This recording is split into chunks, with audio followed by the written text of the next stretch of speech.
Hello, welcome back to the road to Episode 8, my ongoing series where I chart the road to the release of Star Wars Episode 8, The Last Jedi, on the 13th of December 2017, and the 14th and 15th of December 2017 around the rest of the world as well. And it is currently the 11th of December. I am 2 days away from seeing this film. Less than that even, because it's in the evening now, so I'm a day and a half away from seeing Episode 8. Couldn't be more excited at this point.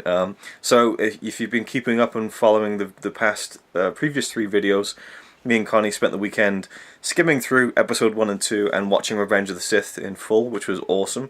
You can check those videos out to see what we thought and so on. And now, today, Connie's been at work, then she's going to do a pool tournament, so I'm here alone for the day and night, and I'm going to watch Star Wars and Empire Strikes Back. Now, my original idea for this was, one, not to rewatch any of the Star Wars films, because I feel like I didn't have any time to. But then I thought, you know what, if I could just take one film from each trilogy, and the sequel trilogy would have to be The Force Awakens, just pick the 2 best ones, or the 2 ones I'm most intrigued to watch again, and do that. So originally we were going to do Revenge of the Sith, Empire Strikes Back, and The Force Awakens.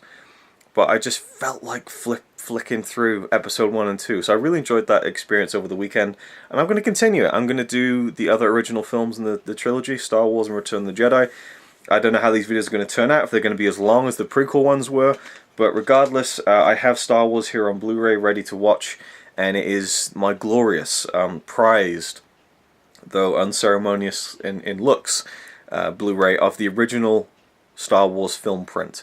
Now you have the, this isn't me watching it on the old DVD that had the, the letterboxed, panned and scanned, just looks awful Laserdisc transfer of the original cut of Star Wars. It isn't the Laserdisc or the VHS, and it's certainly not the DVD or Blu-ray definitive versions of Star Wars, which have all the changes and the alterations that George Lucas put into those films, and we're not going to talk about those in this video. But suffice it to say, I love the originals. That's what I was brought up on, and so that's what I'm going to watch. And these aren't the despecialized editions either, which are fantastic, by the way. But these are simply amazing fans from around the world who have pooled money together and put so much time and effort into acquiring actual film prints of Star Wars and Empire and Return of the Jedi, and scanning them themselves in high definition, and doing the best they can with them to present them for fans to see the most high quality versions of the original cuts of those 3 films possible. I think I've watched this one. I think I watched it earlier this year, and we watched the Return of the Jedi film print version in the 24-hour movie marathon this year, which was awesome. And Empire is the one I haven't watched in its entirety yet. I have that one burned to a Blu-ray disc too. So basically what I get out of these film print versions is they look and sound like how I first watched these films. A little rough around the edges, on the VHS copies, but in high definition, they look fantastic. Now they don't have all the color correction, they don't have all the good things about the special editions where things were tightened up and coloring issues and lightsabers were fixed. All that stuff is going to be there in its purest form, and that I love. So I have it right here, Star Wars on Blu-ray. Look, I did the little logo and everything. I should have gone into graphic design. So I'm going to pop that into the PS4 and flick through some of my favorite scenes of Star Wars. Now that I'm alone, I guess I probably won't be too much of a slave to watching as much of the films as I did with Episode 1 and 2, where Connie was like, oh, what's this bit? Oh, what's that bit? And I'm like, I just want to watch the pod race and the lightsaber duel, but okay. But it was fun to watch more of those films. But and again, sacrilege to skim through movies, and it's something I don't think I would do with anything but Star Wars, in which I'm so acquainted to and know inside and out. Though I still get surprised by things and catch things that I missed the first time round, or the first 37 times I watched them, I guess, in my case. So, yes, the original Star Wars. Some of my favourite scenes. I don't know how this video is going to turn out. It feels weird not doing this with Connie in the room for some reason, because I've been so used to doing these over the past few days with her in attendance, so to speak. So now I got free reign to do what I want. But I guess probably just a few of my favourite moments, and then get on with Empire tonight. And then tomorrow I'll do the same with Return of the Jedi, and then me and Connie will watch The Force Awakens to round off this kind of weird rewatching of Star Wars. And again, like I said, I feel like it's the only movies I can do it with. I don't like to rewatch movies that often. I don't like to keep watching my favorite films, or even any films, really. Unless I'm watching with someone else so I can show them the film, I never really rewatch a film more than once a year. And I've already watched Star Wars this year, I've already watched Return of the Jedi this year, but it's been about a year and a half since I last watched Empire Strikes Back. So, yeah, right, on with it. On with the video, on with the film. Yeah! Look at all that grain!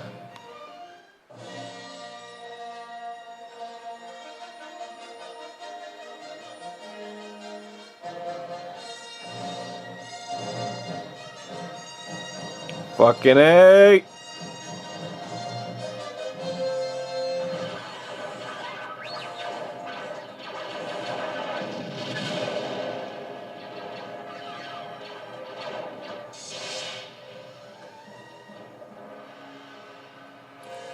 No!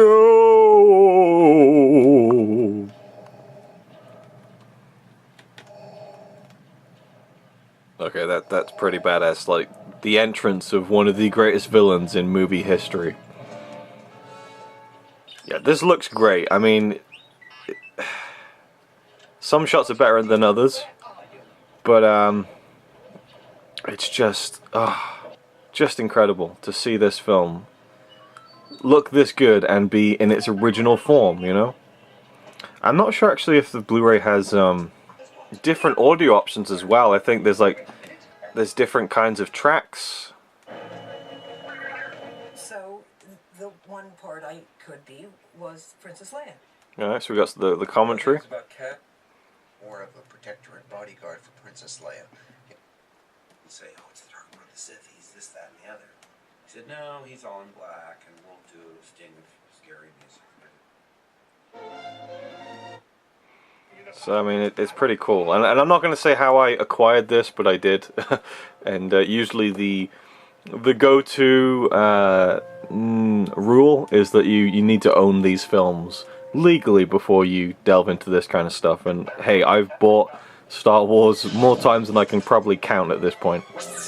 Actually, no, I could count it, but you know, the point is it's multiple times in multiple formats. So yeah, this is awesome. I kind of just want to watch all of it, to be honest, but it is what it is.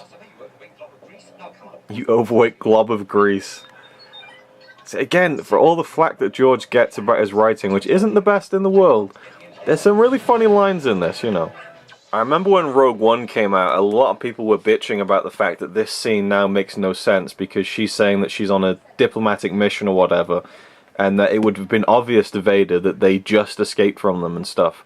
But I mean, in keeping with her spirit as a character, I mean, you know, he knows she's up to no good. She knows he knows she's up to no good. But she's just defying him, just blatantly and openly, which is just so badass and part of her character. You know, she's going to stick to her guns and just kind of, it's just an FU to him, basically. You know, she's not going to reveal anything, even if she knows that he knows that something amiss is going on, you know, and that he's after those plans. So for me, I'm not one of those people who thought that Rogue One ruined the beginning of Star Wars, or just, you know, made for a bad ending for Rogue One. This is definitely where the film transfer print looks at its worst. I don't know if you can tell, but it's really, like, it's beyond good grain. It's just, but again, it has that feel to it. It feels like the fuzzy VHS kind of version that I was introduced to all those years ago when I was 7 years old and my stepdad tried to get me to watch the film. And this was the scene when I was just zoning out. I wasn't interested. This was boring to me. These two robots in a desert not doing much. I just wanted to go upstairs and play on my, you know, Master System. But eventually he strong-armed me into watching it again, and I fell in love with it. But yeah, it's rough around the edges at times, but it's undoubtedly of high definition quality, and it has come directly from these film print sources, which just yeah, it's awesome. And I'm just kind of talking myself into a circle with how much I enjoy this. But yeah, it's great.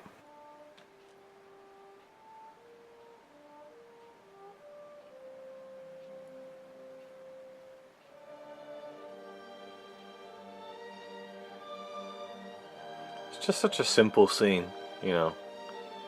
And such a cool, subtle touch of having those two sons.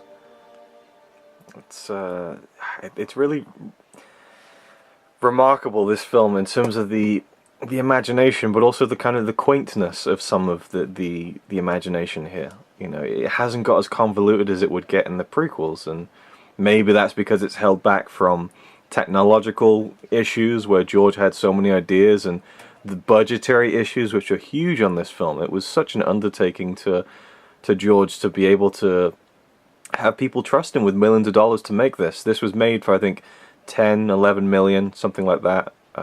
My knowledge on that is way off, but it was, at the time in 1976, it was a point where they weren't willing to give him as much money as he would have wanted, I suppose. They really had to be conservative. They really had to fight against so many problems in making the film, from money to all sorts of things. George becoming so stressed with the production that he became sick and had to go to hospital, to, you know, when they went to Tunisia to film these scenes, they, you know, there was a storm, stuff was, you know, weather issues, but I don't know, that again, there's just something very quaint about this film, even though that it has this epic scope, that I really enjoy.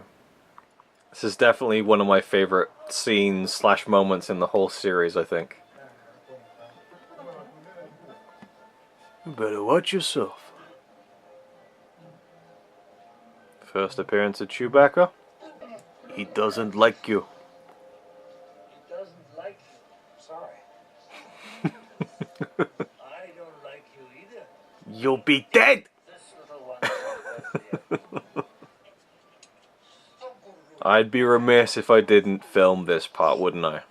The classic debate, who shot first. It's not about shooting first, he was the only one who shot.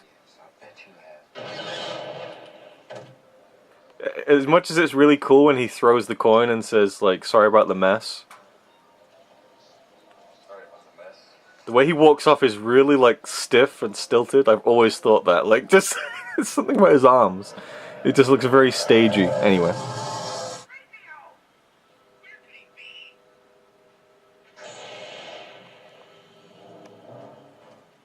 Donk.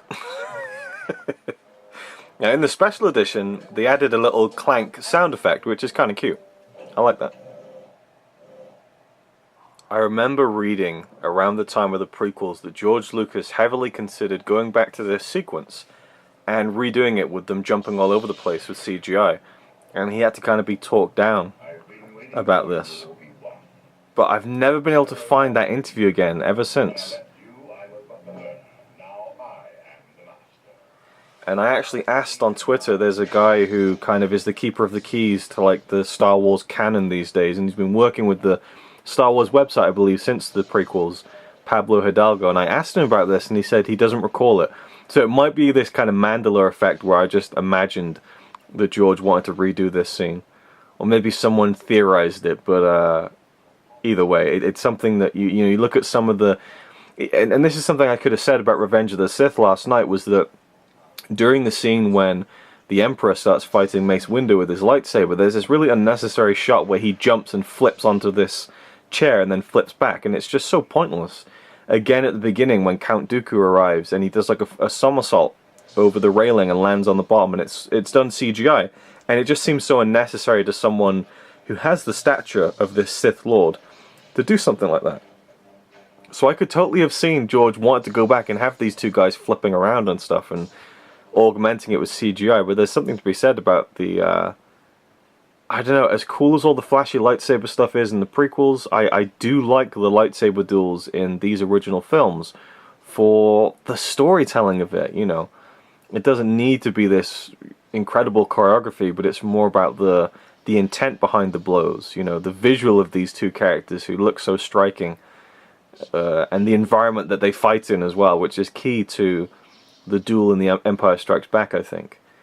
You know, there's nothing overly impressive about the sword choreography in the Empire Strikes Back, but the visual of it, the theme of it, once you've seen the film for the first time, you know this is father versus son, but even beyond that, good versus evil, fate of the galaxy at stake, and they're in these incredible environments that look so cool. That's what really makes it. It's not the the actual nuts and bolts of the sword choreography, which is still very good, don't get me wrong, but they weren't going as balls to the wall as they did in the prequels, which is cool too. I like the different styles to it. But also you have a guy who's really old, and you have a guy who is, as Obi-Wan said, more machine now than man. Oh man, it's so cool. I love that shot. It's just the fucking best. What they were able to achieve here is just so great. Like the fact that all this Death Star stuff is just stuck together using like modeling kits and stuff, and it's just in a way it's real kind of DIY filmmaking. But just and you can see on this copy with the film print all like the matte boxes of the ships and stuff. There's kind of these square kind of lines around the ship, so you can see where the moving parts have been stitched together and things. But there's a charm to that. I don't mind that. Anyway, we're diving into the realm of talking about the special editions again. But anyway, I'm going to continue enjoying this awesome. I mean, look at this. That's okay. Do you know what? Fuck it. I need to talk about this. What really pisses me off about the special editions is that this film won the Oscar for Best Visual Effects. And looking at it for 1977, can you blame them for giving them that award? And now some of that stuff has been replaced with, you know, not Oscar-winning visual effects. I don't like that. I'm not a fan of that when stuff like that gets pasted over, even if it looks cooler, you know. Anyway, we'll leave it there. Of course, we have the great Peter Cushing, just one of my favourite actors. He's just a man. Love him. Actually, quite sad that he had lost his wife, and Carrie Fisher recalled in her last autobiography, The Princess Diarist, which is a great listen. I listened to the audio version a few weeks after her death, in fact, and it was very yeah, that was difficult to listen to because she voices the autobiography, and she opens the book talking about what will happen when she dies. So it was very morbid, but I felt compelled to listen to it anyway. So she talked about how Peter Cushing had lost his wife, and he bicycled to her grave every day while making Star Wars, which just broke my heart into a million pieces. It really did. And by all accounts, he was just the sweetest guy. And so it's kind of interesting that he plays this absolute dastardly character in this. Anyway, on with the film.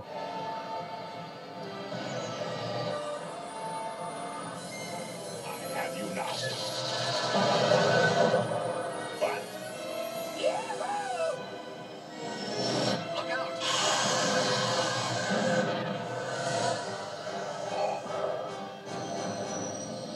You're all clear, kid. Now let's blow this thing and go home.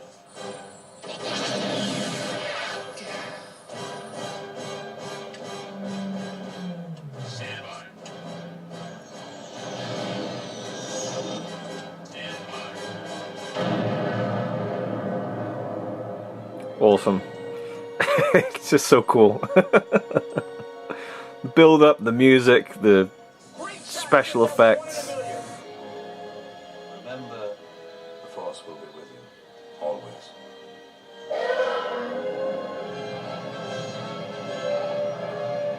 And just that shot of the Falcon flying through the sun like that, just, brilliant. And here's the infamous, Carrie! Or is it? Let's listen really closely.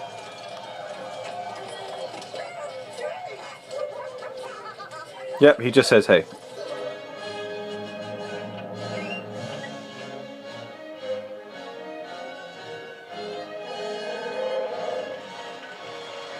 Where is Chewie's medal, for fuck's sake?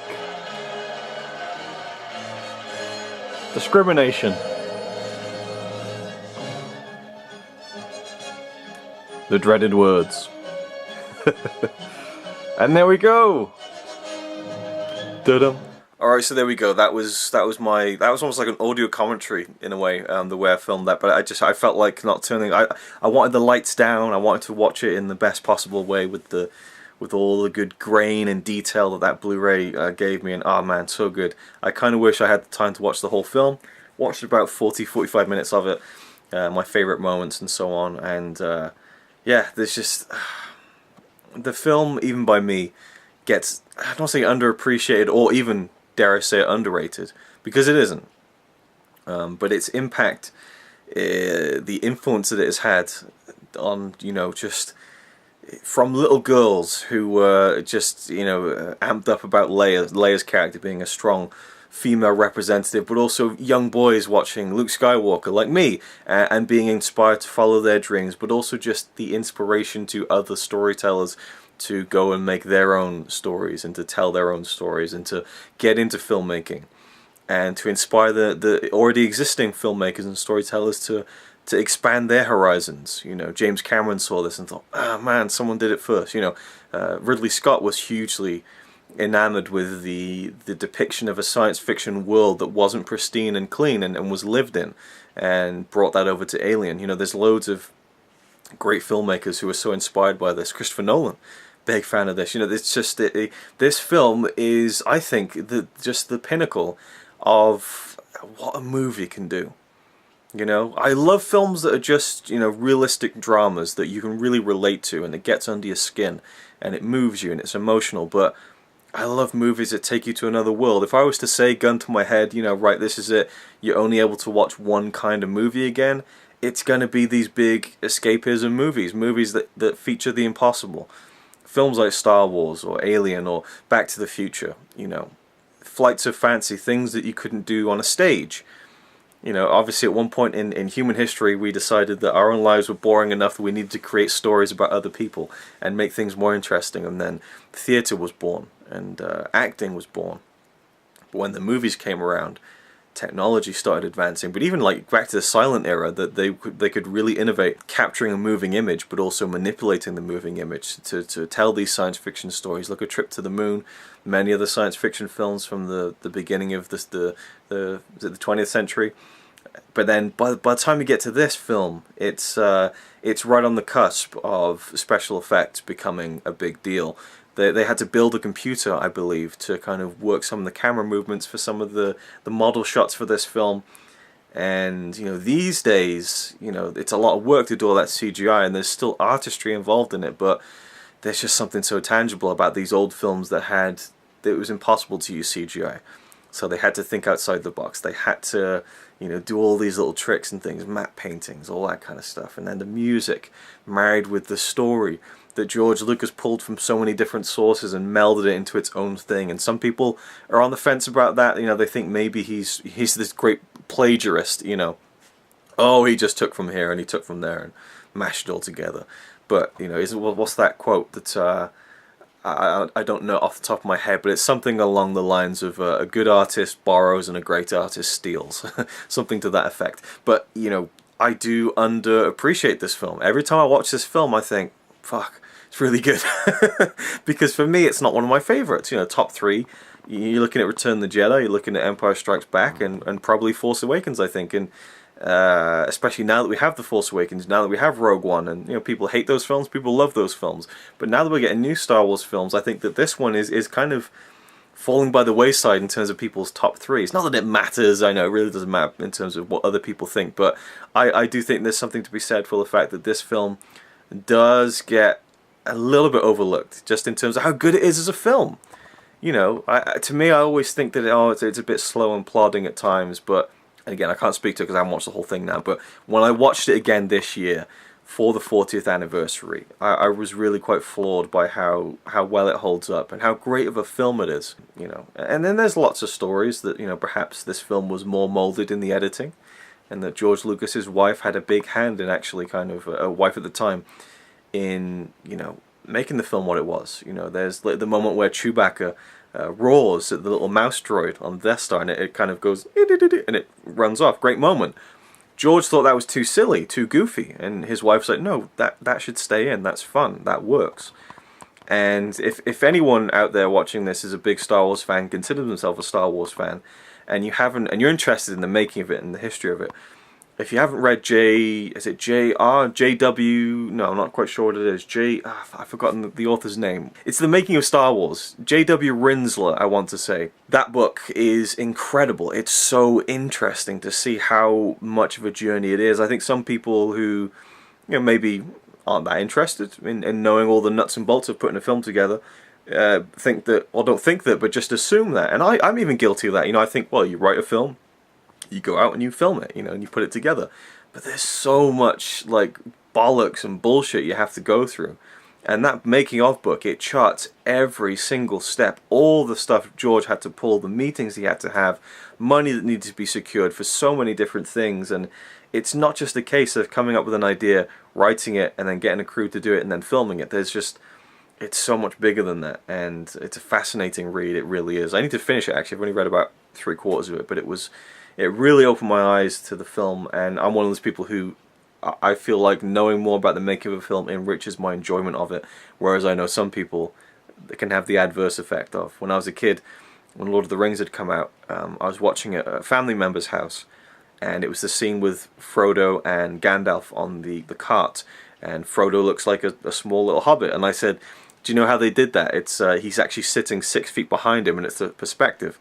And this family member said, no, don't tell me that, don't tell me that, no, I just want to believe that it's real, you know. Some people don't like that, they don't like peeking behind the curtain, but I love it, and for me it makes everything even more enjoyable. But yeah, I can't review this film, I already have, for one, so I'm just trying to find different things to talk about with it, but it's great to watch some of those scenes again and just remember where it all started. And I think that it's more than just the place where it all started. I know a lot of people do hold this in high esteem. A lot of people do think it's the best Star Wars film and everything, but you know, most of the time I see Empire Strikes Back, yeah, we get it. Empire's a great film.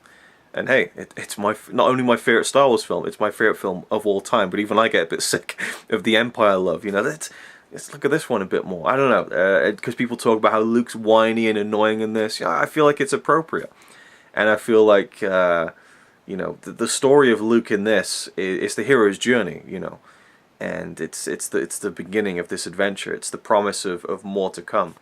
And so I think Mark Hamill was kind of lucky here, because with Hayden Christensen he also had the romance, which wasn't that well directed by George Lucas. And so here there's no romance really, except for maybe the hint of something between Han and Leia, and I suppose Luke as well. There's a bit of a triangle going on there, but it really works because those actors are so charismatic, Carrie Fisher and Harrison Ford. And so Mark kind of just is kind of the odd one out in the middle who doesn't have the screen presence that Harrison and Carrie did in this first film, but I really felt like he came into his own in Empire Strikes Back, which I'll be watching in about half an hour and talking to you about in the next video. So hope you enjoyed and are enjoying these revisiting videos, and I will see you with the next one. Thanks for watching.